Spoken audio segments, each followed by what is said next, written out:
السلام علیکم. Good to have you at Urdu audio books. حاضر خدمت ہے نور راجپوت کا ناول عنکبوت، ایپیسوڈ 31. سرخ عالمگیر حویلی کا وسیع و عریض لیونگ روم اپنی تمام تر شان و شوکت اور گھٹن زدہ روایات کے بوجھ تلے دبا ہوا تھا. دیواروں پر آویزاں پرانی تصویریں جیسے ماضی کی کہانیاں سنا رہی تھیں، اور بھاری نقشین فرنیچر بزرگوں کے دبدبے کا خاموش اعلان تھا.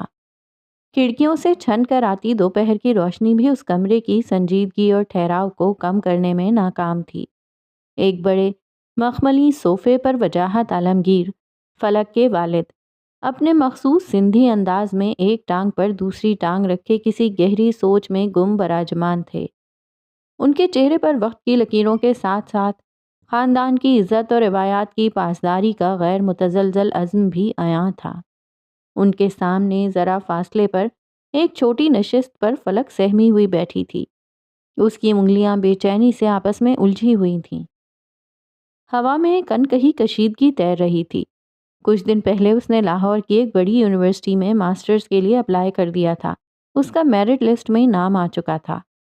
وہ لاہور جا کر پڑھنا چاہتی تھی، اور وہ اپنی دوسری کتاب پر بھی کام کر رہی تھی اور اس کے لیے بھی بڑے شہر جانا تھا. بابا سائیں، فلک نے ہمت مجتبی کرتے ہوئے بالآخر خاموشی توڑی. اس کی آواز بمشکل نکلی. میں لاہور جانا چاہتی ہوں. وجاہت عالمگیر نے صرف سر اٹھا کر اسے دیکھا. ان کی آنکھوں میں کوئی تاثر نہیں تھا، جیسے یہ کوئی ایسی بات ہو جس کا ذکر بھی گناہ ہو. فلک نے جلدی سے اپنی بات مکمل کی.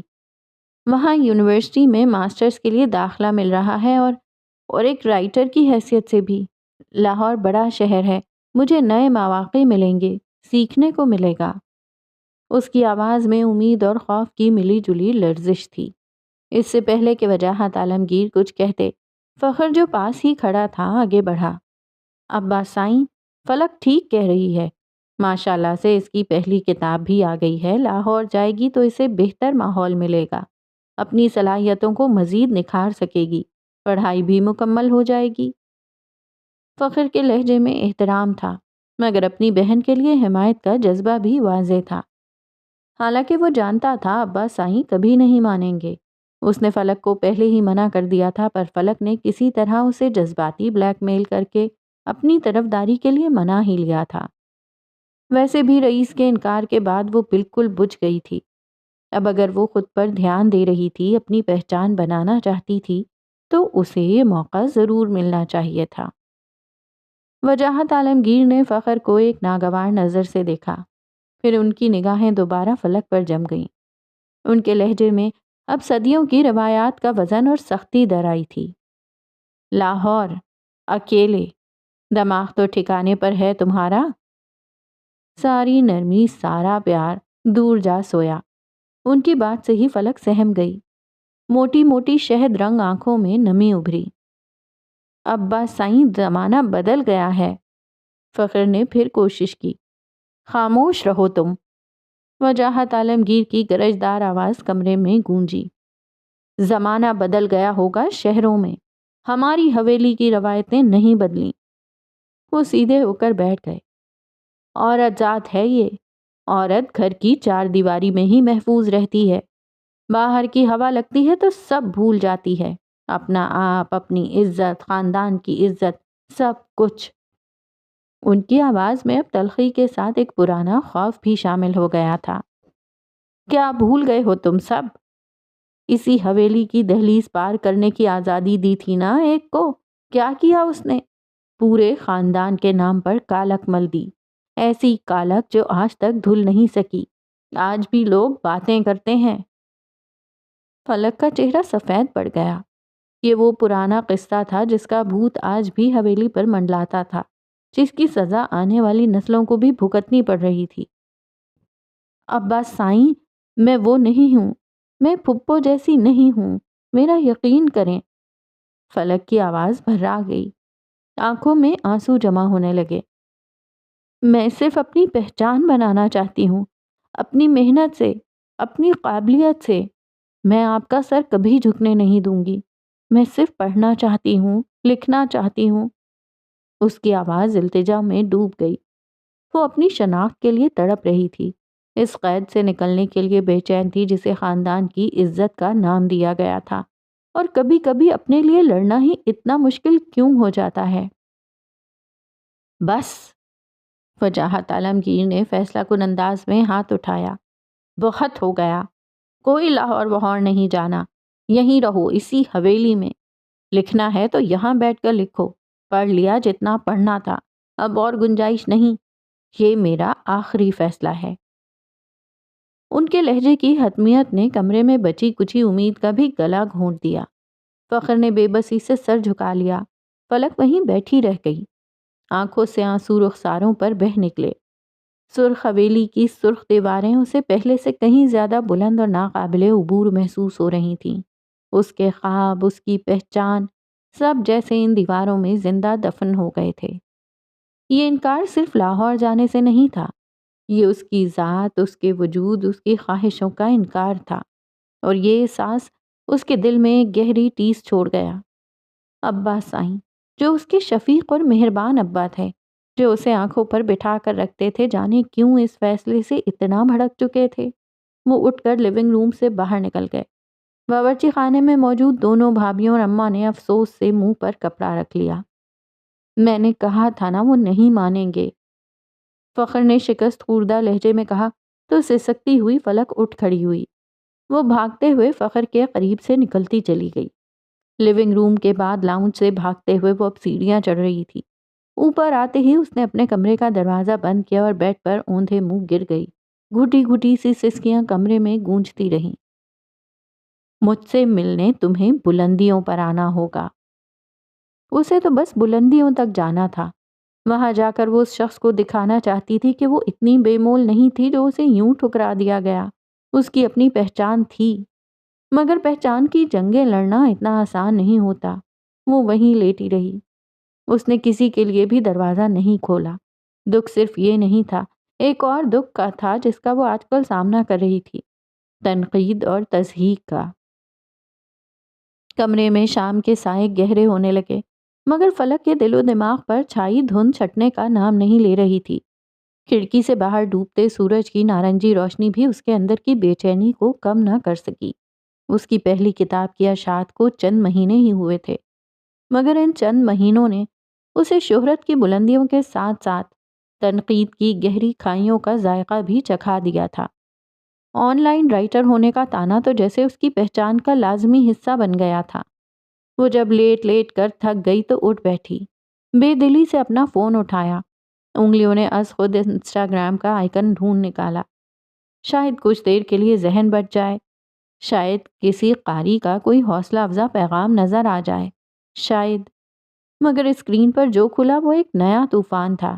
ایک مقامی بکسٹاگرامر جس کے فالوورز کی تعداد چند ہزار تھی، اس کی کتاب ہاتھ میں پکڑے، چہرے پر مصنوعی سنجیدگی سجائے، ایک ویڈیو میں محو گفتگو تھی۔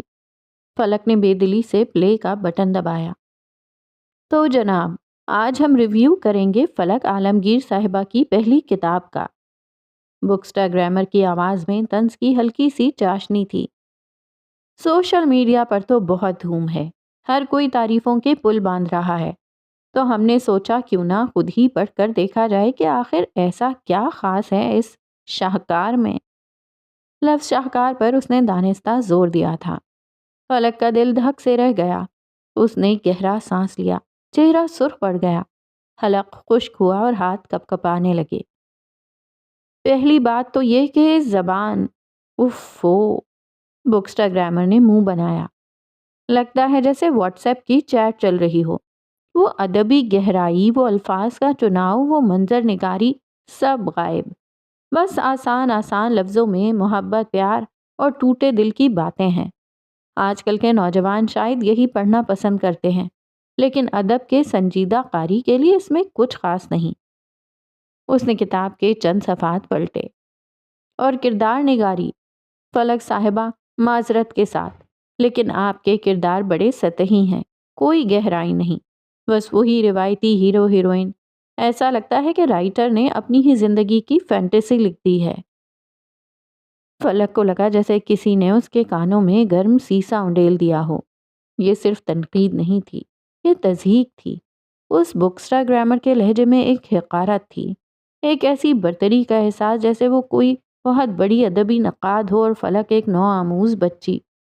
اور سب سے مزے کی بات، بکسٹا گرامر نے قہقہا لگانے والے انداز میں کہا، یہ آن لائن رائٹرز خود کو نہ جانے کیا سمجھتے ہیں، 2-4 پوسٹوں پر لائکس کیا مل گئے، سمجھتے ہیں غالب اور میر کے پائے کے ادیب بن گئے۔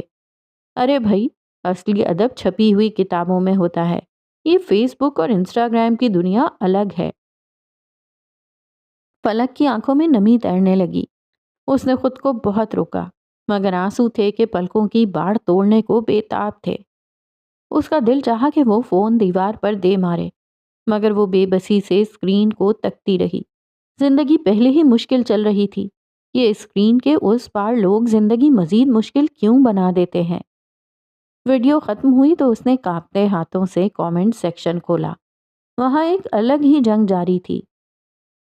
بالکل ٹھیک کہا ہے آپ نے، میں نے بھی پڑھی ہے، بالکل ٹائم ویسٹ، ایک صارف نے لکھا۔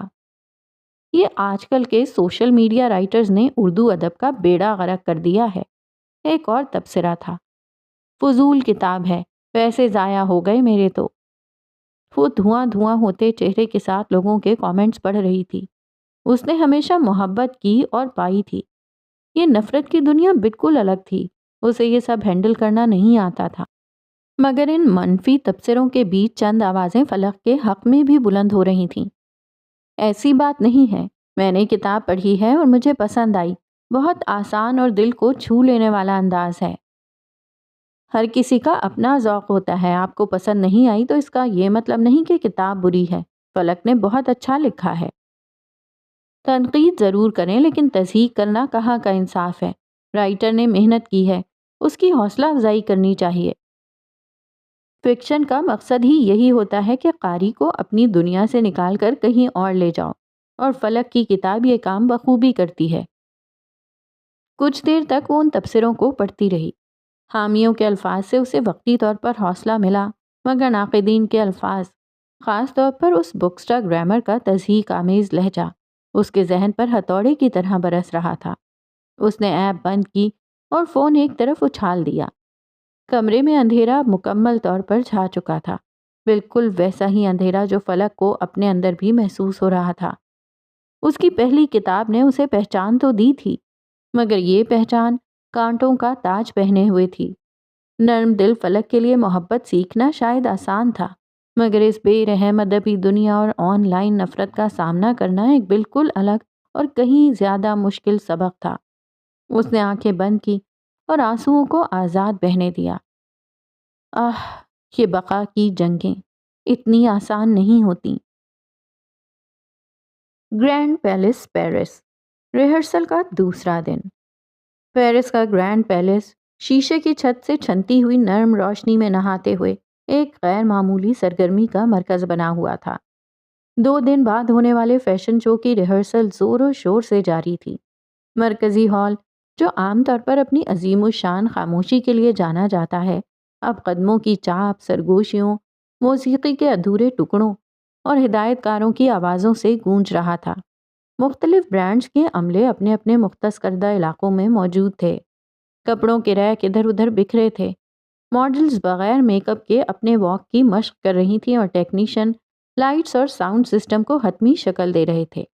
ایک منظم افراتفری کا منظر تھا۔ فجر آج بھی وہاں موجود تھی۔ پچھلی رات وہ جیسے ہی ہوٹل پہنچی اسے میڈم سونیا مل گئیں، جنہوں نے پہلے تو اسے رئیس جولرز کے ساتھ تعاون کرنے کا کہا، پر جب وہ نہیں مانی تو انہیں پیچھے ہٹنا پڑا کیونکہ یہ پہلے سے طے تھا۔ ٹھیک ہے، تمہارے کاسٹیومز ویسے ہی پریزنٹ ہوں گے جیسے تم چاہتی ہو، کل ریہرسل کے لیے وقت پر پہنچ جانا۔ بہت شکریہ، وہ مسکرا دی اور ڈنر کے بعد وہ لوگ کچھ دیر باہر گھومتے پھرتے رہے اور پھر وہ جلدی سونے چلی گئی۔ ست شکر اسے رئیس گروپ کی ٹیم دکھائی نہیں دی تھی۔ رئیس، روزہ اور مراد، وہ تینوں اسے زہر لگ رہے تھے، اور آج وہ اپنی ٹیم کے ساتھ سیٹ پر موجود تھی۔ اس وقت وہ بیگی پینٹ پر سلیو لیس ٹاپ اور اوپر سیاہ بلیزر پہنے ہوئے تھی۔ بال اونچی پونی میں قید تھے اور چشمہ آنکھوں پر جمع تھا۔ اپنی ٹیم کے ہمراہ پلیٹ فارم کے کنارے کھڑی تھی۔ اس کی نظریں رن وے پر جمی تھیں اور وہ گہری سوچ میں تھی۔ آنے والے شو کی ہر تفصیل اس کے ذہن میں تھی۔ اس کی ٹیم، جس میں لکس کے سٹائلسٹ، پروڈکشن مینیجر اور اسسٹنٹس شامل تھے، اس کے گرد و پیش موجود تھے۔ ماریا اور جواد وہیں تھے، ان کے ہر اشارے پر عمل کرنے کے لیے ٹیم تیار۔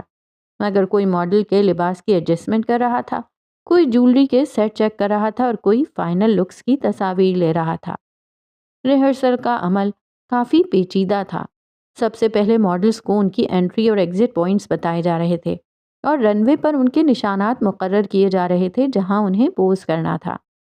اس کے بعد میوزک کی ٹائمنگ کو واک کے ساتھ ہم آہنگ کیا جا رہا تھا۔ ہر ماڈل کے لیے مخصوص گانا یا گانے کا حصہ کب شروع ہوگا اور کب ختم ہوگا، یہ چیزیں نہایت احتیاط سے سیٹ کی جا رہی تھیں۔ ماریا اور جواد کافی محنت کر رہے تھے۔ منشا صاحب کی آنکھوں میں فجر کے لیے ناپسندیدگی تھی، پر اسے کہاں فرق پڑتا تھا، وہ اپنے کام میں مگن تھی۔ لائٹنگ ٹیم ہر ماڈل کے ہر مارک پر لائٹس کے رنگ اور شدت تبدیل کر رہی تھی تاکہ کپڑوں کی خوبصورتی کو بھرپور طریقے سے اجاگر کیا جا سکے۔ یہ سب ایک ساتھ چل رہا تھا۔ ایک ماڈل چل رہی تھی، ہدایت کار مائک پر اسے ہدایات دے رہا تھا۔ لائٹنگ ٹیکنیشینز گوئنگ ڈارک یا اسپاٹ آن جیسے جملے چلا رہے تھے اور فجر اپنی ٹیم کے ساتھ نوٹس لے رہی تھی۔ ریہرسل پوری شد و مت سے جاری تھی۔ ماڈلز رن وے پر اس طرح چل رہی تھیں جیسے کوئی خلائی مخلوق پہلی بار زمین پر چہل قدمی کر رہی ہو، بڑی احتیاط سے، ہر قدم ناپ کر، اور چہروں پر ایک مصنوعی بے تاثری سجائے۔ لائٹس کبھی تیز ہوتی، کبھی مدھم، میوزک کبھی چلتا، کبھی رک جاتا۔ ڈائریکٹر مائک پر چیخ رہا تھا، نہیں نہیں، وہیں رکو، تمہارا جذبہ کافی نہیں، یہ کپڑا رو رہا ہے، اسے خوش کرو اپنی واک سے۔ اسی اثنا میں مراد عالم وہاں نمودار ہوا۔ وہ شو کے اسپانسر گروپ کا حصہ تھا اور اس کا رویہ اکثر توکلانہ اور دخل اندازی والا ہوتا تھا۔ فجر اور مراد کی کبھی نہیں بن سکتی تھی۔ اس کی آمد فجر کے لیے اتنی ہی ناگوار تھی جتنی گرمیوں میں لوڈ شیڈنگ۔ مراد کی ترجیح ہمیشہ لاگت اور بزنس پہلو رہے تھے، جبکہ فجر کے لیے شو کا آرٹسٹک ویژن سب سے اہم تھا۔ مراد نے فجر کو دیکھا، اس کے اندر ہلچل سی مچ گئی۔ وہ آہستہ آہستہ فجر کے قریب آیا، اس کے چہرے پر ایک ناگوار تاثر تھا۔ مس فجر، اس نے اپنی خباثت بھری مسکان چہرے پر سجائے اسے پکارا۔ فجر نے مڑ کر دیکھا، اس کے چہرے پر پیشہ ورانہ سنجیدگی تھی۔ جی مسٹر عالم، میں ریہرسل دیکھ رہا ہوں، مراد نے کہا۔ اس کی نظریں رن وے پر موجود ماڈلز کی طرف تھیں۔ میوزک کی ٹائمنگ بہت سست لگ رہی ہے، اور یہ آخری سیٹ کے لباس، کیا ان کے لیے لائٹنگ تھوڑی زیادہ تیز نہیں ہونی چاہیے؟ وہ کچھ مدھم لگ رہے ہیں۔ اس نے داڑھی کھجاتے مصنوعی سنجیدگی سے کہا۔ فجر نے گہری سانس لی۔ اسے معلوم تھا کہ مراد اس کے کام میں کیڑے نکالنے کا کوئی موقع ہاتھ سے جانے نہیں دے گا۔ یہ ابھی پہلی مکمل واک تھرو نہیں ہے، ہم ابھی مختلف عناصر کو جوڑ رہے ہیں۔ میوزک کی ٹائمنگ کو شو کے فائنل ردم کے حساب سے سیٹ کیا جا رہا ہے، اور لائٹنگ، یہ لباس خاص طور پر نرم روشنی کے لیے ڈیزائن کیے گئے ہیں۔ ان کی نزاکت مدھم روشنی میں ہی بہتر نظر آئے گی، تیز روشنی انہیں فلیٹ کر دے گی۔ لیکن وقت کم ہے، صرف 2 دن رہ گئے ہیں۔ اگر ٹائمنگ ایسی ہی رہی تو شو مقررہ وقت سے زیادہ لمبا ہو جائے گا اور یہ اسپانسرز کے لیے قابل قبول نہیں۔ اور لائٹنگ، اگر لباس مدھم لگیں گے تو تصاویر اور ویڈیوز اچھی نہیں آئیں گی جو برانڈ کی پروموشن کے لیے ضروری ہے۔ وہ منحوس انسان اس کام کو حد سے زیادہ جانتا تھا۔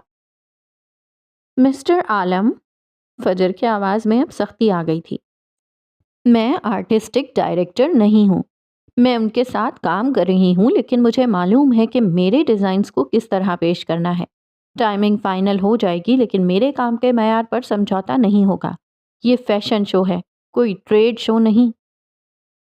ان کا بس نہیں چلتا تھا، یہیں گتھم گتھا ہو جاتے، ایک دوسرے کے بال جڑ سے اکھاڑ لیتے، منہ نوچ لیتے اور آنکھیں پھوڑ دیتے۔ لیکن افسوس، دونوں کو بڑے مہذب انداز میں چوں چیں کرنا پڑ رہا تھا۔ مراد کے ہونٹوں پر ایک طنزیہ مسکراہٹ آئی۔ اچھا، لیکن اس شو کا مقصد صرف آرٹ دکھانا نہیں ہے مس فجر، اس کا مقصد ہمارے برانڈز کو پروموٹ کرنا اور سیلز بڑھانا بھی ہے، اور اس کے لیے چیزوں کا وقت پر ہونا اور بصری طور پر دلکش ہونا بہت ضروری ہے۔ آپ کی نزاکت اگر کمرشل پہلو کو متاثر کرے گی تو ہمیں نظر ثانی کرنا پڑے گی۔ وہ اسے زج کرنے کا کوئی موقع ہاتھ سے جانے کیسے دے سکتا تھا۔ میڈم، کیا یہ ماڈل واقعی اس جوتے میں چل پائے گی؟ ٹیم کے ایک لڑکے نے ریمپ واک پر چلتی پاکستانی ماڈل کو دیکھتے چلا کر کہا، جو ٹھیک سے چل نہیں پا رہی تھی۔ اس کا رخ فجر کی جانب تھا۔ جوتا اس کے لیے غیر آرام دہ تھا۔ اسے چلنا پڑے گا، وہ تیز آواز میں چلائی۔ دماغ گھوم گیا۔ اگر وہ ماڈل ہو کر جوتے کو غیر آرام دہ محسوس کر رہی تھی تو اسے پیرس ماڈلنگ کرنے کس نے بھیج دیا؟ فجر نے ایک اور گہری سانس لی اور پھر مراد کی جانب رخ کیا۔ فیشن شو کا مقصد صرف وقت پر ختم ہونا نہیں ہوتا، یہ ایک تجربہ ہوتا ہے، ایک artistic presentation. Artistic presentation? Murad نے آنکھیں گھمائیں۔ ہاتھ میں فریش جوس کا گلاس تھامے وہ تپانے کے فل موڈ میں تھا۔ کاش کوئی اس کے جوس میں تیزاب ڈال دے، منحوس یہیں تڑپ تڑپ کر مر جائے۔ مجھے یہ آرٹ کا لفظ کچھ زیادہ ہی مہنگا لگ رہا ہے۔ کیا آپ نے حساب لگایا ہے کہ اس آرٹسٹک پریزنٹیشن پر فی منٹ کتنا خرچہ آ رہا ہے؟ میرے خیال میں ہمیں فائنینشیل پریزنٹیشن پر زیادہ توجہ دینی چاہیے۔ مجھے اپنے کام پر توجہ دینی ہے، اپنے فن پر۔ میں آرٹسٹک ڈائریکٹر نہیں ہوں، برائے مہربانی ان سے رابطہ کریں۔ اس نے ماریا اور جواد کی جانب اشارہ کیا۔ اور مجھے توجہ دینی ہے اسپانسرز کے پیسوں پر، بزنس پر۔ مراد نے فوراً پلٹ کر وار کیا۔ آپ کی فنکاری اگر ہمارے بزنس کو نقصان پہنچائے گی تو پھر ٹھیک ہے، پھر فن کو تھوڑا سا بزنس فرینڈلی بنانا پڑے گا۔ کیا خیال ہے؟ اس نے آنکھیں چھوٹی کیے ہونٹ پر انگلی رکھتے پوچھا۔ اس وقت وہ فجر کو ایسا کرتے زہر لگا۔ میرا خیال یہ ہے کہ آپ مجھے میرا کام کرنے دیں۔ اس کی آواز میں اب واضح جھنجھلاہٹ تھی۔ وہ مزید بدمزگی نہیں چاہتی تھی۔ ریہرسل اپنی رفتار سے چل رہی ہے اور شو وقت پر شروع ہوگا۔ اختتامی واک شاید تھوڑی تیز ہو جائے گی تاکہ آپ کی گھڑی اور میرا دل دونوں خوش رہیں۔ مراد نے ایک ایسی مسکراہٹ دی جو میں جیت گیا چلا رہی تھی۔ بہت خوب، یہی تو میں سننا چاہ رہا تھا۔ تھوڑی سی لچک بہت ضروری ہوتی ہے، خاص طور پر جب کروڑوں کا داو لگا ہو۔ اس نے چوٹ کی اور پھر جیسے کوئی بڑا کارنامہ سر انجام دے کر اطمینان حاصل کر لیا ہو۔ مراد اسی آہستہ روی اور اہمیت کے احساس کے ساتھ وہاں سے چل دیا۔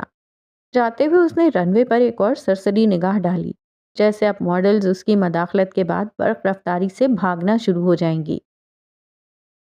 فجر نے اسے جاتے دیکھا اور اس کے چہرے پر وہ تاثر پھیل گیا جو صرف ایک ایسے شخص کا ہو سکتا ہے جسے ایک مشکل امتحان پاس کرنا ہو اور ایک ناگوار انسپیکٹر سے بھی نمٹنا پڑے۔ اس کی ٹیم اس کے گرد جمع ہو گئی۔ سب کے چہروں پر ہمدردی اور خوف کا ملا جلا تاثر تھا۔ ڈونٹ وری فجر، انہیں عادت ہے اپنی ٹانگ اڑانے کی۔ ماریا اس کے قریب آئی۔ لگتا ہے ٹانگ توڑنی پڑے گی۔ اس نے سوچا پر کہا نہیں۔ Okay team. فجر نے اپنی آنکھوں سے چشمہ اتارا اور سب کو دیکھا۔ آپ نے دیکھا، اب دنیا کو دکھانا ہے کہ آرٹ بھی وقت پر ختم ہو سکتا ہے اور گریس بھی بھاگتی ہوئی دکھائی دے سکتی ہے۔ جلدی کرو، اس سیکنڈ ہینڈ آدمی کو بھی شرم آ جائے ہماری رفتار دیکھ کر۔ اس کے بلند تبصرے پر پوری ٹیم گلنار ہو گئی۔ اور پھر گرینڈ پیلس کا عظیم الشان ہال ایک بار پھر فیشن کی منظم افراتفری اور ایک ناگوار مداخلت کے بعد کام پر واپس آتی ہوئی ٹیم کی بڑبڑاہٹ سے گونجنے لگا۔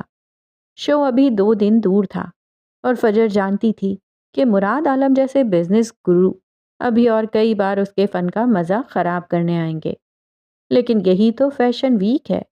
یہاں آرٹ اور بزنس، گریس اور گھڑی کی سوئی اور ڈیزائنر اور اسپانسر کے نمائندے سب ایک ساتھ چلتے ہیں، چاہے ان کی آپس میں کتنی ہی کیوں نہ بنتی ہو۔ وہ رن وے کو دیکھتے ہوئے سوچ رہی تھی جب اچانک عقب سے آنے والی آواز پر چونک کر دیکھا۔ اسے کسی نے پکارا تھا اور جب وہ مڑی تو سامنے ہی فروا کھڑی تھی۔ اسے دیکھ کر فجر کو خوشگوار حیرت ہوئی، جبکہ فروا گرم جوشی سے اس کی جانب بڑھی اور اس کے گلے لگ گئی۔ فجر نے اس کے گرد اپنے بازو نہیں پھیلائے، اسے عادت نہیں تھی گلے لگنے کی، اس گرم جوشی کی۔ او مائی گاڈ، تمہیں یہاں دیکھ کر بہت خوشی ہوئی۔ وہ واقعی خوش تھی۔ جینز ٹاپ کے ساتھ کھلے بالوں میں فروا نکھری نکھری پیاری لگ رہی تھی۔ اسے دیکھتے ہی فجر کو یاد آیا کہ وہ اب رئیس جولرز کی ڈیزائنر تھی اور اس وقت اسی لیے یہاں موجود تھی۔ ڈیڈ کی طبیعت تھوڑی خراب تھی، اس لیے میں آج ہی آئی ہوں، آؤ اپنے ڈیزائن دکھاؤں۔ وہ اس کا ہاتھ تھامے ایک جانب چل پڑی تو فجر بس گہری سانس لے کر رہ گئی۔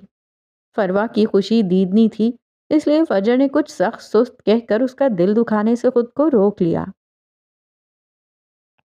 پیرس میں رات ڈھل چکی تھی، آسمان ستاروں سے ٹمٹما رہا تھا۔ آج ساری ٹیمیں اتنی تھک گئی تھی کہ ڈنر کے بعد کوئی بھی باہر نہیں گیا، سب گھوڑے گدھے بیچ کر سو رہے تھے۔ کچھ بھٹکتی آتمائیں ابھی تک جاگ رہی تھیں اور ان میں سے ایک فجر بھی تھی۔ وہ رات کے اس پہر ریلنگ پر ہاتھ جمائے آئیفل ٹاور کے نظر آتے مینار کو دیکھ رہی تھی۔ کبھی کبھی تنہائی ڈسنے لگتی ہے، کچھ بری یادیں، کچھ برے احساسات روح سے چپک جاتے ہیں اور پھر پیچھا نہیں چھوڑتے۔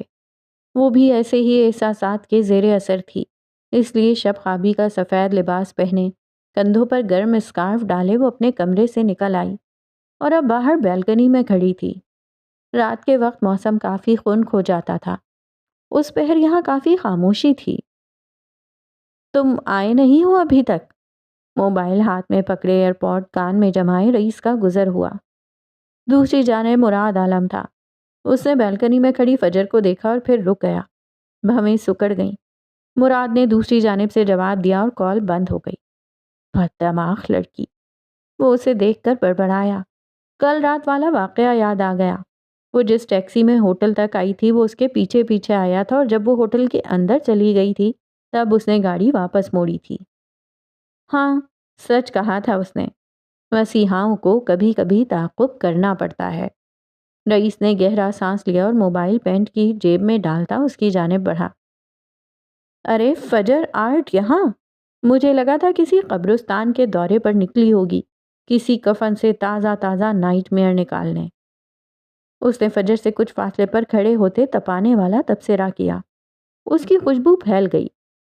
وہ خاموش رہی، سامنے روشنیوں سے جگمگ کرتے شہر کو دیکھے گئی۔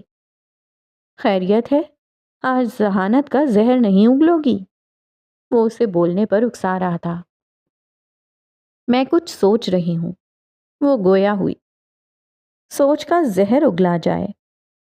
میں سوچ رہی تھی ایک شخص اتنا امیر ترین، ذہین ترین اور حسین ترین ہو کر بھی اس عمر میں تنہا کیوں ہے؟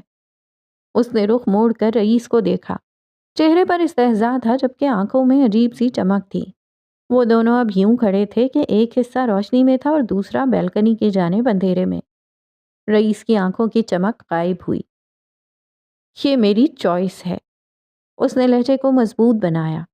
فجر نے سینے پر دونوں ہاتھ باندھے اسے دیکھا، آنکھیں انتقامی تھیں۔ لوگ کہتے ہیں میں انٹروورٹ ہوں، اور پتہ ہے انٹروورٹ کے آئی کا دوسرا مطلب کیا ہے؟ اس نے سوالیہ نظروں سے رئیس کو دیکھا جو اس کی سوچ تک پہنچنے کی کوشش کر رہا تھا، پر کوہرے کے علاوہ کچھ نہ ملا۔ وہ خود پر کمال ضبط رکھتی تھی۔ انٹروورٹ کا دوسرا مطلب ہوتا ہے انٹیوٹیو، یعنی ادراک۔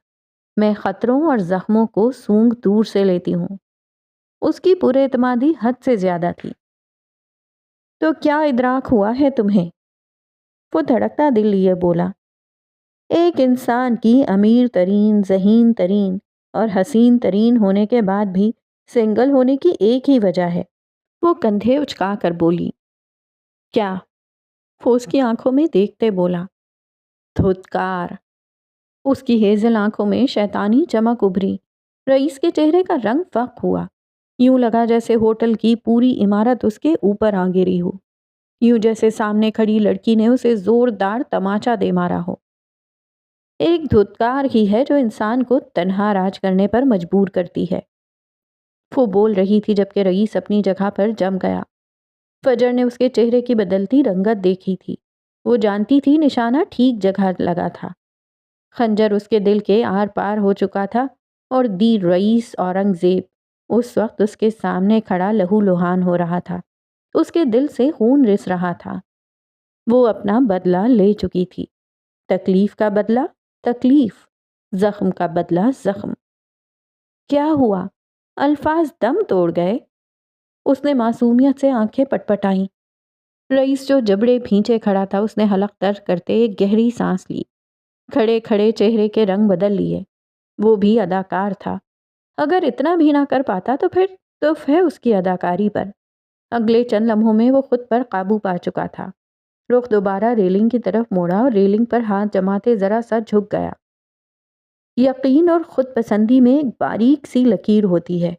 مجھے یقین ہے تم اس لکیر کو پار کر چکی ہو۔ فجر ہنس دی، استہزائیہ ہنسی۔ اوہ، تو اب آپ میرے نفسیاتی تجزیے پر اتر آئے۔ اپنے قیمتی پتھروں پر توجہ دیں اور نفسیات دان بننے کی کوشش نہ کریں۔ وہ اسی کے انداز میں بولی۔ تمہارا رویہ مغرورانہ ہے۔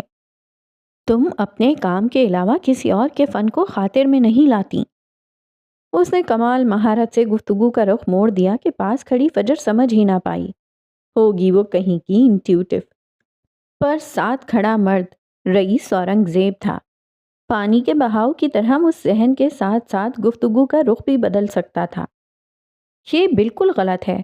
میں ہر اچھے کام کی قدر کرتی ہوں، لیکن میں منافقت نہیں کر سکتی۔ اگر مجھے کسی چیز میں خامی نظر آتی ہے تو میں اسے کہنے سے نہیں ہچکچاتی، چاہے وہ آپ کا شاہکار ہی کیوں نہ ہو۔ تو یہ تسلیم کرتی ہو کہ میرے کام میں شاہکار ہونے کی صلاحیت موجود ہے۔ ارے یہ تو ترقی ہے۔ وہ طنزیہ ہنس دیا۔ میں نے صرف ایک مثال دی تھی، لیکن آپ کی خود پسندی بھی کچھ کم نہیں ہے۔ ایسا لگتا ہے کہ آپ کے نزدیک آپ کے قیمتی پتھر لازوال تخلیق ہیں۔ کیا رئیس اورنگزیب اپنے معاملے میں خود پسند نہیں ہو سکتا؟ میں نے برسوں اس فن میں گزارے ہیں، اپنی ایک شناخت بنائی ہے۔ اگر میں اپنے کام کو اچھا نہیں سمجھوں گا تو کون سمجھے گا؟ میں اس معاملے میں کافی ایماندار ہوں۔ دل کی تکلیف آہستہ آہستہ کم ہو رہی تھی، لیکن لہو ابھی بھی رس رہا تھا۔ ایمانداری یا اپنی برتری کا احساس؟ مجھے لگتا ہے کہ آپ دوسروں سے تعریف سننا پسند کرتے ہیں، لیکن دوسروں کی تعریف کرنا آپ کو مشکل لگتا ہے۔ یہ ناانصافی ہے۔ وہ اس الزام پر تڑپ اٹھا۔ میں نے ہمیشہ اچھے کام کی تعریف کی ہے، لیکن میں بیجا تعریف نہیں کر سکتا۔ فجر نے ذرا سا اس کی جانب جھکتے سرگوشی کی۔ شاید یہی فرق ہے ہم میں۔ میں دوسروں میں خوبیاں تلاش کرنے کی کوشش کرتی ہوں، جبکہ آپ فوراً خامیاں ڈھونڈتے ہیں۔ آپ کا گلاس ہمیشہ آدھا خالی رہتا ہے، اور تمہارا گلاس ہمیشہ اتنا بھرا ہوا لگتا ہے کہ اس میں مزید کچھ سما ہی نہیں سکتا۔ تم کسی کی رائے سننے کو تیار ہی نہیں ہوتی۔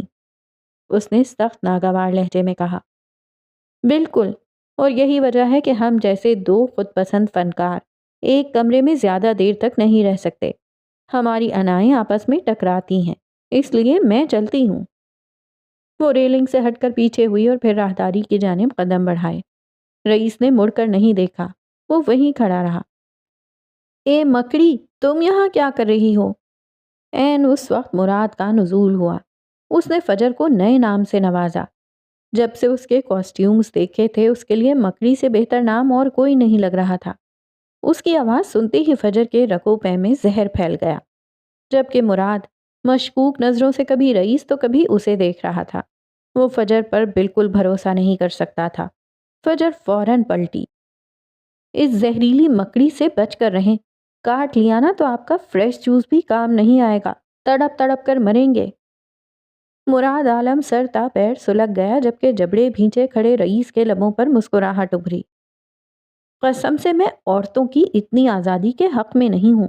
وہ وقت کتنا اچھا تھا جب عورتیں گھروں میں رہتی تھیں، گھرداری کرتی تھیں اور وہیں گل سڑ کر مر جاتی تھیں۔ وہ اونچی آواز میں بولا تاکہ قدم بڑھاتی فجر بھی سن لے۔ مجھے بھی وہ وقت بہت پسند تھا جب مرد مردانہ کام کرتے تھے، جنگ میں جاتے تھے اور وہیں مر جاتے تھے۔ اس نے چلتے چلتے چلا کر کہا۔ آواز ان دونوں تک پہنچی۔ مراد جل بھن کر کوئلہ ہوا، جبکہ رئیس کا بے ساختہ قہقہا ابھرا۔ اس نے کوشش کی پر ضبط نہیں کر پایا۔ اس کا چہرہ سرخ پڑ گیا، وہ سر جھکائے ہنس رہا تھا۔ فجر جا چکی تھی جبکہ مراد پاگلوں کی طرح ہنستے رئیس کو غضبناک نظروں سے گھور رہا تھا۔ وہ اسے گھورتا رہا۔ رئیس اپنی ہنسی ضبط کرتا اور پھر مراد کی شکل دیکھ کر اس کا دوبارہ قہقہا ابل پڑتا۔ وہ اسے غصے سے گھورتا بنا کچھ کہے واک آؤٹ کر گیا، جبکہ کھلے آسمان تلے پیرس کی فضا میں رئیس اکیلے کھڑا رہ گیا۔ فجر معراج عجیب تھی، وہ ہنسی اور درد ایک ساتھ لاتی تھی۔ اب دیکھنا یہ تھا کہ رئیس کا مقدر کیا ٹھہرتا۔ فیشن شو کا دن، گرینڈ پیلس پیرس۔ اس منظر کا آغاز گرینڈ پیلس کے شاندار اندرونی حصے سے ہوتا ہے۔ اونچی چھتیں، آرائشی ستون اور کرسٹل کے فانوس مدھم روشنی میں چمک رہے تھے۔ ایک لمبا رن وے کمرے کے وسط میں بچھا ہوا تھا، جس کے دونوں طرف مدعوین کی نشستیں تھیں۔ فیشن ایڈیٹرز، مشہور شخصیات، خریدار اور سوشل میڈیا انفلوئنسرز اپنی بہترین پوشاک میں ملبوس محو گفتگو تھے۔ کیمروں کے فلیش وقفے وقفے سے چمکتے دکھائی دیتے تھے۔ آج رات پیرس کا دل دھڑک رہا ہے، گرینڈ پیلس ایمفرے کی تال پر۔ یہاں خواب حقیقت بنتے ہیں اور تخیل لباس کی شکل اختیار کرتا ہے۔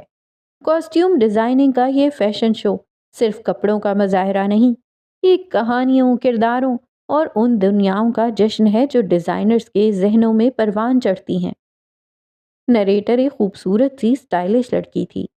اس نے شو کے اسپانسر کو اسٹیج پر آنے کی دعوت دی تاکہ خیالات کا تبادلہ ہو سکے۔ ہال میں بیٹھے ہر شخص کا دل دھڑک رہا تھا۔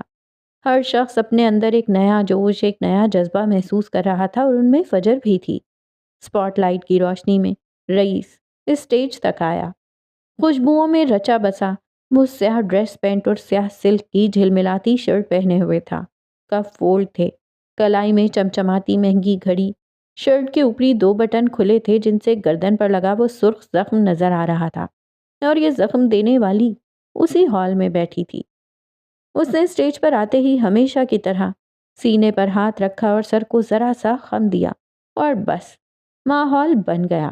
اس کے کالر سے مائک اٹیچ تھا، وہ اسٹیج کے درمیان میں کھڑا تھا اور پھر اس نے بولنا شروع کیا۔ یہ فیشن شو جو پیرس کی سرزمین پر منعقد ہو رہا ہے، وہ شہر جو خود فن، محبت اور فیشن کا عالمی مرکز ہے، میرے لیے صرف ایک تجارتی منصوبہ نہیں، یہ ایک خواب ہے، ایک ویژن ہے۔ یہ اس بات کا اظہار ہے کہ فیشن صرف چکا چوند اور سطحیت کا نام نہیں، بلکہ اس میں گہرائی ہے، فلسفہ ہے اور روح ہے۔ ہم یہاں صرف کپڑوں کی نمائش کے لیے جمع نہیں ہوئے، بلکہ ہم ایک ایسے تجربے کو جنم دینے جا رہے ہیں جو ذہنوں پر نقش چھوڑ جائے، جو مکالمے کو فروغ دے، اور جو فیشن کو محض ضرورت سے بڑھ کر ایک آرٹ فارم کے طور پر منوائے۔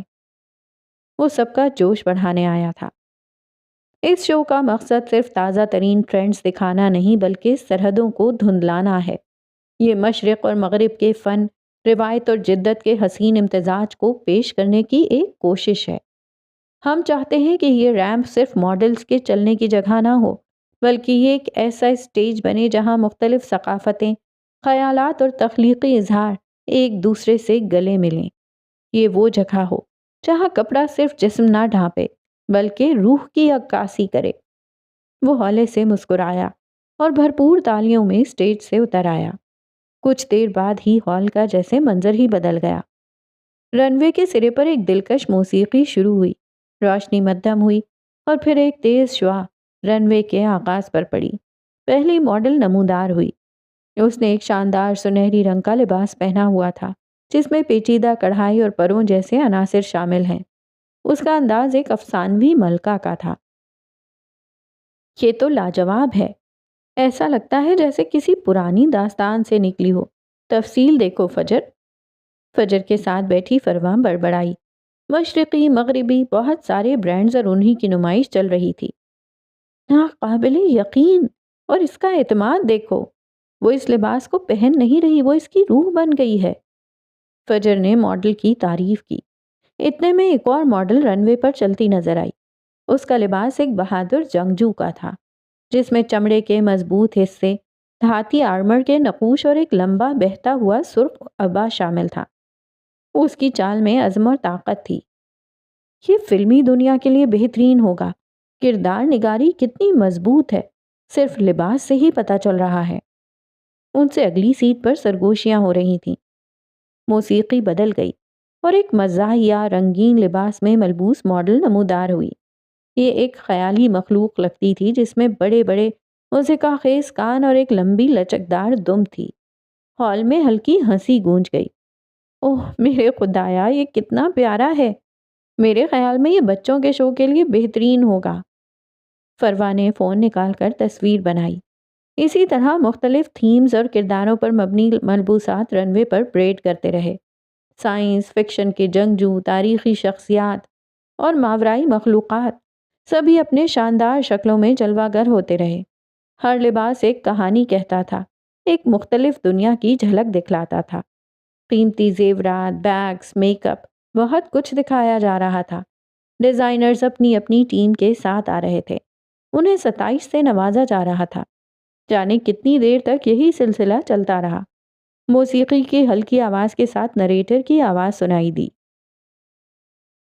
یہ دیکھ کر لگ رہا ہے ہر سلائی، ہر موتی، ہر کپڑے کا انتخاب ایک مقصد کے تحت کیا گیا ہے۔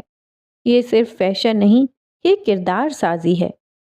یہ ان فنکاروں کا خراج تحسین ہے جو پردے کے پیچھے جادو تخلیق کرتے ہیں، جو اداکاروں کو ان کی شناخت دیتے ہیں اور کہانیوں کو زندہ کرتے ہیں۔ اس کی باتیں منظر کو مزید سحر انگیز اور پر اثر بنا رہی تھیں۔ اب لکس گروپ کی باری تھی۔ باری باری سب ماڈلز اسٹیج پر آ رہی تھیں اور بیش قیمتی ملبوسات پیش کیے جا رہے تھے۔ فجر کا حلق خشک ہو گیا تھا۔ وہ اپنی جگہ سے اٹھ کھڑی ہوئی۔ اس کے ہاتھ کانپ رہے تھے، اس کا وجود لرز رہا تھا۔ اس کی ہیزل آنکھوں میں نمی ابھری۔ اس نے بے ساختہ دعا کی کہ اس کا یہ سفر رائے گاں نہ جائے۔ اس نے بہت محنت کی تھی اس پہچان کے لیے۔ وہ زیر لب دعا کر رہی تھی اور پھر وہ پیچھے کی جانب سے اسٹیج کی اور بڑھی۔ اب اس کے کاسٹیومز کی باری تھی۔ جیسے ہی ہال میں وہ مخصوص میوزک گونجا، وہاں موجود لوگوں کو اپنے رونگٹے کھڑے ہوتے محسوس ہوئے۔ یہ فجر کے کاسٹیومز کے آغاز کی نشانی تھی۔ یوں لگا جیسے وقت تھم گیا ہو، ہوائیں ساکت ہو گئیں، لوگ گونگے ہو گئے، صرف آنکھیں بچی تھیں جو رن وے پر جمی تھیں، جہاں ایک ماڈل قدم بڑھا رہی تھی جس نے فجر کا تخلیق کردہ ایک ایسا شاہکار زیب تن کر رکھا تھا جس نے سب کو مبہوت کر دیا۔ یہ پھیکے گلابی رنگ کا دلکش گاؤن تھا جو گردن سے لے کر فرش تک پھیلا ہوا تھا۔ اس کی سب سے نمایاں اور سحر انگیز بات وہ بے شمار گلابی پھول تھے جو پورے گاؤن پر کمال مہارت سے بکھیرے یا یوں کہیں کہ اگائے گئے تھے۔ یہ پھول اتنی نزاکت اور باریکی سے بنائے گئے تھے کہ انہیں دیکھ کر آنکھوں کو یقین ہی نہیں آ رہا تھا کہ یہ کپڑے پر بنے ہیں۔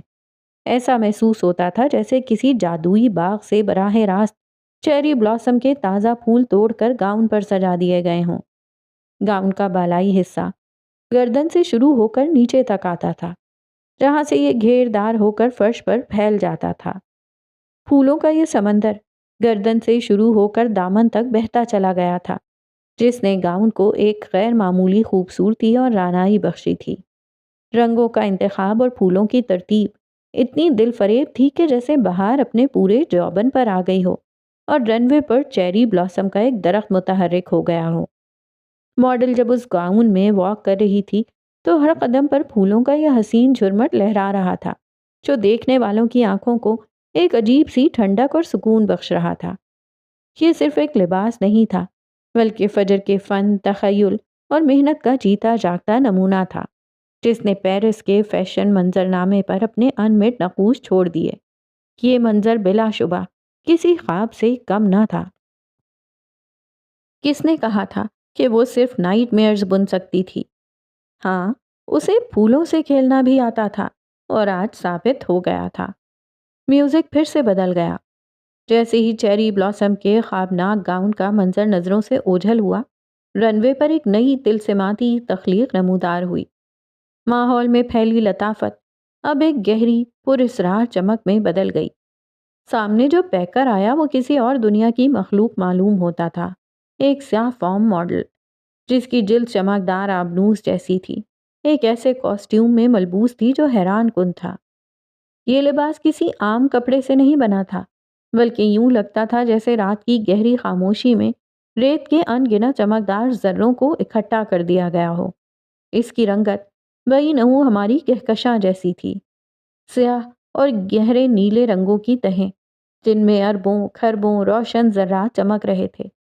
یہ رنگت ایسی گہری اور لامحدود تھی جیسے کوئی براہ راست خلا میں جھانک رہا ہو، اور یہ لباس ماڈل کے جسم کے ساتھ ایسے پیوست تھا، اتنی ہمواری سے چپکا ہوا تھا کہ یقین کرنا مشکل تھا کہ یہ پہنا گیا ہے۔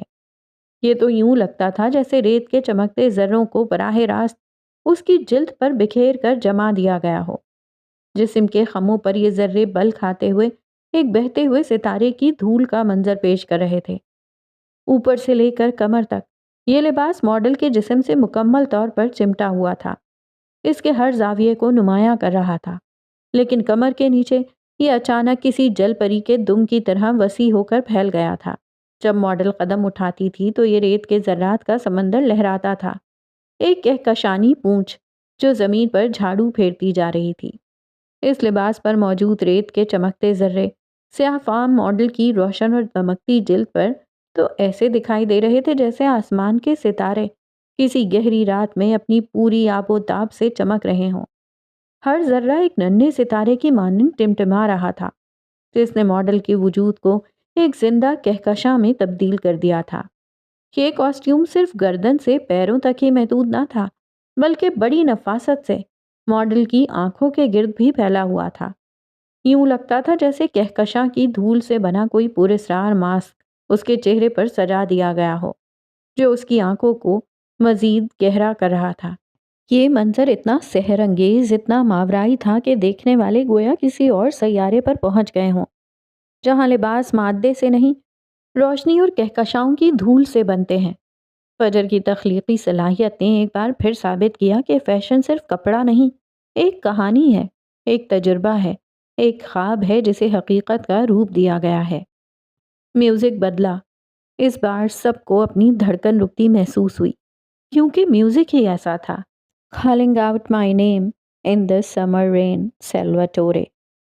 اسٹیج کے قریب کھڑی فجر دونوں ہاتھ لبوں پر رکھے ہیزل گلابی آنکھوں سے اس منظر کو دیکھ رہی تھی۔ وہ یہ نظارہ کبھی نہیں بھول سکتی تھی۔ اسٹیج پر جب اگلی ماڈل نمودار ہوئی تو ایک لرزہ سا طاری ہو گیا۔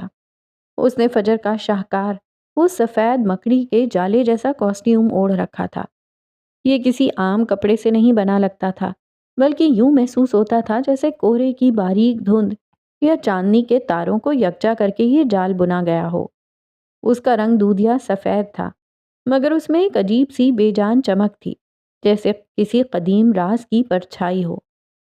کاسٹیوم ماڈل کے جسم پر اس طرح لپٹا ہوا تھا جیسے کسی نادیدہ مکڑی نے اسے خود اس کے وجود پر بنا ہو۔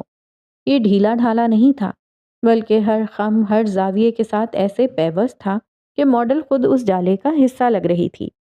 باریک لچکدار دھاگے جو شاید ریشم سے بھی زیادہ نازک تھے، ایک دوسرے میں الجھے ہوئے ایک پیچیدہ اور خوبصورت مگر روح فرسا نقش بنا رہے تھے۔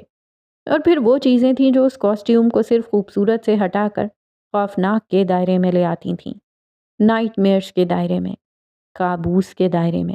ڈھیروں مکڑیاں یہ اصلی نہیں تھیں، مگر اتنی حقیقت کے قریب بنائی گئی تھیں کہ ان کو دیکھ کر دل دہل جاتا تھا۔ مختلف جسامت کی کالی اور ساکت مکڑیاں اس سفید جالے میں جگہ جگہ پیوست تھیں۔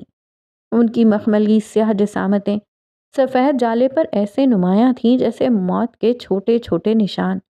کچھ مکڑیاں ماڈل کے کندھے سے لپٹی تھیں، کچھ کمر کے بل پر جمی ہوئی تھیں اور کچھ تو چہرے کے قریب بالوں میں الجھی ہوئی لگ رہی تھیں۔ یوں لگتا تھا جیسے یہ کاسٹیوم کسی ایسی پراسرار دنیا سے آیا ہے جہاں جالے زندگیاں اوڑھ لیتے ہیں۔ ماڈل کی واک میں ایک ماورائی خاموشی تھی، اس کے قدم نپے تلے اور آہستہ تھے، چہرہ جذبات سے عاری تھا یا شاید ایک گہری پرانی اداسی چھائی ہوئی تھی۔ اس کی آنکھیں اگرچہ میک اپ سے نمایاں تھیں مگر ان میں ایک خالی پن تھا، جیسے وہ اس دنیا سے تعلق ہی نہ رکھتی ہو۔ جب وہ چلتی تو کاسٹیوم کا باریک جالا اس کے گرد ایک پراسرار ہالہ بناتا اور اس میں جڑی مکڑیاں ہلکی سی جنبش کرتیں، جس سے یہ وہم ہوتا کہ جیسے یہ سب زندہ ہے۔ ہال میں موجود تماشائی مبہوت تھے، کچھ کے چہروں پر حیرت تھی، کچھ کی آنکھوں میں خوف اور کچھ اس منظر کی عجیب و غریب خوبصورتی میں کھوئے ہوئے تھے۔ یہ صرف ایک فیشن شو نہیں تھا، یہ ایک پرفارمنس تھی، ایک بصری داستان جو پراسراریت، خوف اور سحر انگیزی کو ایک ساتھ پیش کر رہی تھی۔ فجر نے اپنے کاسٹیوم کے ذریعے زندگی اور موت، خوبصورتی اور ہولناکی کے درمیان ایک باریک لکیر کھینچ دی تھی، اور ماڈل اس لکیر پر چلتی ہوئی ایک بھولی بسری روح کا روپ دھارے ہوئے تھی۔ رن وے اس وقت محض ایک کیٹ واک نہیں رہا تھا، بلکہ ایک ایسے پراسرار راستے میں تبدیل ہو گیا تھا جو کسی انجانی سحر زدہ دنیا کی طرف جاتا محسوس ہوتا تھا۔ ہال میں مکمل خاموشی تھی، ہر نظر اس چلتی ہوئی پہیلی پر جمی تھی۔ یہ فیشن کا عروج تھا، جہاں لباس محض تن ڈھانپنے کو نہیں، بلکہ ایک کہانی سنانے، ایک احساس بیدار کرنے اور دیکھنے والے کو ایک اندیکھی دنیا میں لے جانے کے لیے تھا۔ فجر کا کاسٹیوم ایک سحر انگیز خواب اور ایک روح فرسا حقیقت کا ایسا امتزاج تھا جس نے پیرس کی اس رات کو ہمیشہ کے لیے یادگار بنا دیا۔ ماڈل جب رن وے کے اختتام پر پہنچی اور ایک لمحے کے لیے رکی، تو وہ محض ایک ماڈل نہیں تھی، وہ اس پراسرار جالے کی ملکہ تھی۔ تاریکی میں رقص کرتی روشنی، ایک یادگار کہانی، آسان لفظوں میں کہیں تو ملکہ عنکبوت۔ تہ خانے کی ہوا میں وہی قید اور بوسیدگی کی باس رچی تھی، مگر آج ولیم کے چہرے پر مایوسی کے ساتھ ایک عجیب سی طمانینت اور صبر کا تاثر بھی تھا۔ وہ فرش پر بیٹھا، شاید زیر لب بڑبڑا رہا تھا۔ اس کی حالت ابتر تھی، کپڑے میلے اور بال بکھرے ہوئے تھے، مگر آنکھوں میں ایمان کی ایک مدھم سی روشنی باقی تھی جو تہ خانے کی تاریکی کو مکمل طور پر غالب نہیں آنے دے رہی تھی۔ بھاری دروازہ چرچراہٹ کے ساتھ کھلنے کی آواز آئی اور جارج زینوں پر نمودار ہوا۔ اس کے چہرے پر وہی تمسخرانہ مسکراہٹ تھی، لیکن آج وہ ولیم کے رد عمل کا زیادہ غور سے جائزہ لینے کے موڈ میں تھا۔ وہ جانتا تھا کہ جسمانی قید ولیم کو توڑنے کے لیے کافی نہیں، اس کی روح پر ضرب لگانا ضروری تھا۔ ولیم نے نہ اسے سر اٹھا کر دیکھا اور نہ اسے جارج کے وہاں آنے سے فرق پڑتا تھا۔ اس کے چہرے کے زخم بھر چکے تھے، لیکن گہرے نشان چھوڑ گئے تھے۔ وہ اب کسی جسمانی تکلیف سے نہیں ڈرتا تھا۔ تمہارے لیے پیرس سے ایک پیغام آیا ہے، دیکھنا چاہو گے؟ جارج کے لہجے میں طنزیت بھری تھی۔ شاندار لباس میں اس کی شخصیت شاندار تو لگ رہی تھی، پر اس کی ہنسی مکروہ تھی، نقلی اور بودی۔ اس نے آتے ہی دیوار پر لگی LED آن کی۔ یہ جارج کے فون سے کنیکٹ تھی۔ پتہ نہیں اس نے کیا سسٹم کر رکھا تھا، اکثر وہ خود بخود چلنے لگتی اور جب جارج چاہتا بند ہو جاتی۔ اسکرین پر پیرس کے ایک عالی شان فیشن شو کا منظر تھا، چکا چوند روشنیاں، تیز موسیقی، ریمپ پر چلتی حسین ماڈلز اور پھر فجر۔ وہ اسٹیج پر اپنی ٹیم کے ساتھ کھڑی تھی، پورے اعتماد، کامیاب۔ اس کے ڈیزائن کیے ہوئے ملبوسات کی نمائش عروج پر تھی۔ تالیوں کی گونج میں اس کے چہرے پر ایک عجیب سی مسکراہٹ تھی، شاید کامیابی کی، یا شاید اپنے اندر چھپے غم کو چھپانے کی۔ ولیم ساکت و جامد رہ گیا، اس کی سانسیں جیسے سینے میں اٹک گئیں۔ وہ اپنی بیوی کو دیکھ رہا تھا، وہ فجر جسے بتایا گیا تھا کہ ولیم مر چکا ہے۔ وہ زندہ تھا، اسی دنیا میں سانس لے رہا تھا، مگر فجر کے لیے وہ ایک یاد، ایک ماضی کا قصہ بن چکا ہوگا۔ اسکرین پر نظر آتی فجر کی کامیابی، اس کی چمک دمک، تہ خانے کے اس اندھیرے قید خانے میں ولیم کی اپنی شکستگی اور بے بسی کو اور گہرا کر رہی تھی۔ اس کی آنکھوں میں حسرت، درد اور کرب کا ایک طوفان امڈ آیا، مگر وہ پتھر کا بت بنا صرف دیکھتا رہا۔ بیوٹی ان وائٹ حزن زدہ حسن لیے ہوئے تھی۔ اس نے سفید اسکرٹ پہن رکھی تھی، زمین کو چھوتی اسکرٹ، چاند جیسی رنگت والی اسکرٹ اور ریشمی بلاؤز جس میں اس کا پورا وجود چھپا ہوا تھا۔ ہیلز میں اس کا قد مزید دراز لگ رہا تھا۔ اس کے بال بند تھے، ہمیشہ کی طرح اونچی پونی میں، اور کانوں میں سفید ٹاپس چمک رہے تھے۔ چشمہ اس کی آنکھوں پر سجا تھا۔ نیوڈ میک اپ کے ساتھ وہ اپنی ٹیم سے آگے کھڑی تھی۔ اس کے کاسٹیومز بار بار دکھائے جا رہے تھے، کاسٹیومز کے بارے میں پوچھا جا رہا تھا اور وہ تفصیلی جواب دے رہی تھی۔ نریٹر مزید کچھ کہہ رہی تھی، وہ کچھ پوچھ رہی تھی، شاید یہ کہ اسے یہاں پہنچ کر کیسا لگ رہا ہے، لوگوں کی نگاہوں میں اپنے لیے کیا نظر آ رہا ہے، اور عورت ہونے کے ناطے اپنی پہچان کیسے قائم رکھی جائے۔ اور پھر ہاتھ میں مائک تھامے وہ بھی کچھ بولی۔ ولیم نے سننے کی کوشش کی۔ جارج نے والیوم بڑھا دیا۔ یہ سچ ہے کہ اکثر نگاہیں مجھ پر ٹھہر کر ایک ناگواری کا تاثر چھوڑ جاتی ہیں۔ ان میں حیرت ہوتی ہے کہ کوئی عورت اتنی بے نیاز کیسے ہو سکتی ہے، اتنی خود میں مگن کیسے رہ سکتی ہے۔ شاید وہ اس بات کے عادی ہیں کہ عورتیں اپنی پہچان دوسروں کی نسبت سے تلاش کریں، کسی کے سائے میں پناہ لیں، کسی کی منظوری کی طالب رہیں۔ مگر میں نے اس سانچے کو توڑ دیا ہے۔ میں نے اپنی ذات کو ایک مکمل اکائی کے طور پر پہچانا ہے، جس کی اپنی قدر و قیمت ہے، جو کسی بیرونی سند کی محتاج نہیں۔ وہ بولتے ہوئے اور بھی پیاری لگ رہی تھی۔ وہ سانس روکے اسے سنے گیا۔ میرا یہ رویہ ان لوگوں کے لیے ایک چیلنج ہے جو سماجی بندھنوں اور روایات کو حرف آخر سمجھتے ہیں۔ وہ یہ سمجھنے سے قاصر ہیں کہ خود مختاری کا مطلب تنہائی یا بے حسی نہیں ہے۔ میں لوگوں سے دور نہیں بھاگتی، لیکن میں اپنی ذات کے مرکز کو کبھی نہیں چھوڑتی۔ میں اپنے لیے بنی ہوں، یہ میری سب سے بڑی طاقت ہے۔ آپ بھی اپنے لیے بنے ہیں۔ میں یہی کہنا چاہوں گی کہ اپنی پہچان کو برقرار رکھیں۔ جارج نے والیوم بند کر دیا، بالکل بند۔ اب کچھ سنائی نہیں دے رہا تھا اور پھر اسکرین بند ہو گئی اور ولیم کا سکتہ ٹوٹ گیا۔ جارج نے طنزیہ آواز میں کہا۔ اس کی آواز تہ خانے کی دیواروں سے ٹکرا کر گونجی۔ دیکھو ولیم، پہچانتے ہو اسے؟ یہ وہی لڑکی ہے نا جس کے لیے تم نے زمین کی خاک کو چنا؟ اس نے ایک لمحے توقف کیا۔ ولیم کے تاثرات سے لطف اندوز ہوتے ہوئے پھر زہر اگلنا جاری رکھا۔ اور دیکھو، وہ زمین سے آسمان پر پہنچ گئی۔ تم نے زمین کی خاک کو چنا، اس نے آسمان کی بلندیاں چن لیں۔ جارج اس کے قریب آیا اور جھکتے ہوئے سرگوشی کی، جیسے ولیم کے زخموں پر نمک چھڑک رہا ہو۔ کیا اب بھی سوچتے ہو کہ یہ تمہیں اپنائے گی؟ یہ چمکتی دمکتی کامیاب لڑکی تمہارے جیسے لوزر کو؟ اس کے الفاظ نشتر بن کر ولیم کے وجود میں پیوست ہو رہے تھے۔ اس کی دنیا بہت الگ ہے ولیم، وہ تمہیں کبھی قبول نہیں کرے گی۔ تم اس کے لیے مر چکے ہو، اور شاید یہی بہتر ہے۔ وہ سر جھکائے بیٹھا رہا، زبان کو جیسے قفل لگ چکا تھا۔ جارج نے ایک آخری تحقیر آمیز نظر ولیم پر ڈالی، جس کا وجود ٹوٹ کر بکھرتے ہوئے دیکھنا چاہتا تھا۔ آنکھیں اب بھی اسی مقام پر جمی تھیں جہاں چند لمحے پہلے فجر کا روشن چہرہ تھا۔ جارج فاتحانہ انداز میں مسکراتا ہوا سیڑھیوں کی جانب بڑھا اور پھر عقب سے ابھرنے والی آواز پر اس کے قدم ساکت ہوئے۔ جارج! ولیم نے اسے پکارا تھا۔ مہینوں بعد جارج ساکت رہ گیا، یوں لگا جیسے اس کا دل کسی نے مٹھی میں پکڑا ہو۔ تم ٹھیک ہو؟ اس نے پوچھا، لہجے سے چھلکتی فکر نمایاں تھی۔ جارج جھٹکے سے پلٹا اور حیرت سے اسے دیکھا۔ ولیم نے چہرے کا رخ اس کی جانب کیا۔ پل بھر کو دونوں کی نگاہیں ٹکرائیں۔ میں جانتا ہوں تم مجھے سن سکتے ہو۔ مجھے یقین ہے تم اس مانسٹر سے جیت جاؤ گے، بس ہار مت ماننا۔ یہ کیا کہہ دیا تھا اس نے؟ جارج کے ہاتھ سے فون چھوٹ کر گرا۔ اس کا وجود لرز اٹھا، یوں لگا جیسے کسی نے اس کے گرد بنی اس پتھر کی دیوار پر ہتھوڑا دے مارا ہو۔ اس کے گرد چھائے سرد پن میں دراڑ پڑ چکی تھی۔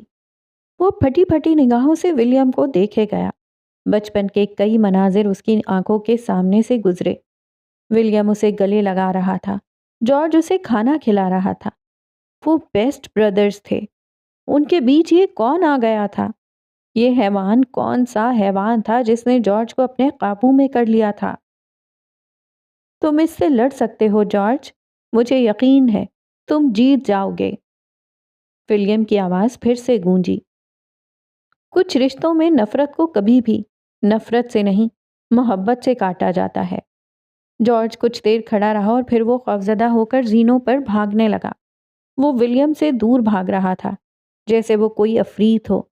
دروازہ بند کرنے کی آواز ایک ہتھوڑے کی ضرب کی طرح لگی اور ولیم اس قبر نما تہ خانے میں اپنی اذیت، فجر کے احساس اور جارج کے زہریلے الفاظ کے ساتھ تنہا رہ گیا۔ اس نے گہری سانس لی اور آنکھیں موند لیں۔ اس کے لب ہولے سے ہلے تھے، شاید اس نے کچھ مانگا تھا۔ اس نے اس قید میں پہلی دعا کی تھی، پہلی بار اپنے اللہ سے کچھ مانگا تھا۔ اب دیکھنا یہ تھا کہ اس کی دعا کب قبول ہوتی۔